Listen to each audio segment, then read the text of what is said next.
वसीयत का आखिरी पन्ना। लखनऊ के पुराने मोहल्ले रहमतगंज में हाजी साहब का बड़ा नाम था। दो बेटे सलीम और नईम और एक बेटी फरजाना। हाजी साहब के इंतकाल के बाद सबसे बड़ा मसला उठा जायदाद का बंटवारा। हाजी साहब ने एक पुराना लकड़ी का बक्स छोड़ा था। कहा जाता था कि उसी में असली वसीयत रखी है, लेकिन बॉक्स ताला बंद था और चाबी कहीं नहीं मिल रही थी। सलीम बोला, ये बक्सा मेरे कमरे में था, इसलिए इसे खोलने का हक भी मेरा है। नईम झल्लाया, अब्बू की जायदाद पर सबका हक है, अकेले तेरा नहीं। फरजाना चुप बैठी थी, लेकिन उसके चेहरे पर जैसे कोई राज लिखा हो। तीनों ने बक्सा खुलवाने की सोची। ताला तोड़ने वाला आया, ताला टूटा, बक्सा खुला, लेकिन अंदर सिर्फ एक पुरानी चादर और एक मोटा लिफाफा था। सलीम ने लिफाफा फाड़ा। अंदर सिर्फ एक लाइन लिखी थी, वसीयत घर में नहीं है, घर के नीचे है। तीनों के होश उड़ गए। घर के नीचे का मतलब? उन्होंने आंगन में खुदाई शुरू करवाई। आधा घंटा बीत गया। मिट्टी के नीचे से एक लोहे का एक छोटा सा बक्सा निकला। सबने सांस रोक ली। नईम ने बक्सा खोला।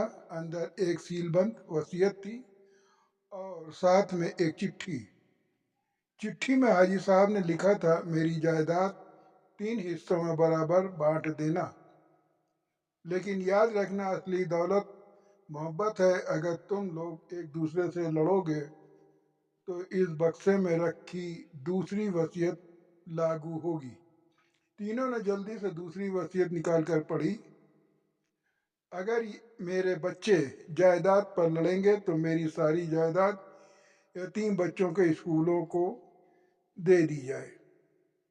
तीनों भाई बहन एक दूसरे को देखने लगे। कमरे में सन्नाटा था, जैसे हवा भी रुक गई हो। कुछ मिनट बाद सलीम की आंखें भर आईं। सलीम बोला, अब्बू सही कह गए, हम आपस में लड़ने लगे थे। अब नईम की बारी थी और नईम ने कहा कि हमारी वजह से किसी और का हक ना चला जाए, चलो बराबर बांट लेते हैं। फरजाना मुस्कुराई, अब्बू की आखिरी बात मान लेते हैं, मोहब्बत ही सबसे बड़ी दौलत है। और यूं हाजी साहब की जायदाद बिना लड़ाई बिना अदालत के तीनों भाई बहन में बराबर बढ़ गई और उनके दिलों से सारी कड़वाहट भी खत्म हो गई। ये एक तरीका होता है, क्योंकि ये दौलत ऐसी चीज़ है जो खाली दिलों में ही फ़र्क नहीं डालती है, बल्कि दुश्मनियाँ भी डाल देती है और बहुत उसके अंजाम भी जो है भयानक होते हैं।